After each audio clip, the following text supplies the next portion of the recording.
Alemdar firari. Hoca ve kumandan Kod adlı kişiler öldürüldü. Bunlar Türkiye'de kendi düzenlerini kurmaya çalışan, yükü dışarıda bir ekip. Yakın zamanda mutlaka bir şekilde sizinle temas edecekler.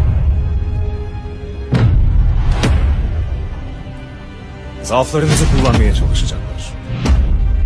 Para gibi, makam sevdası, güç hırsı ya da dermansız hastalıklar gibi.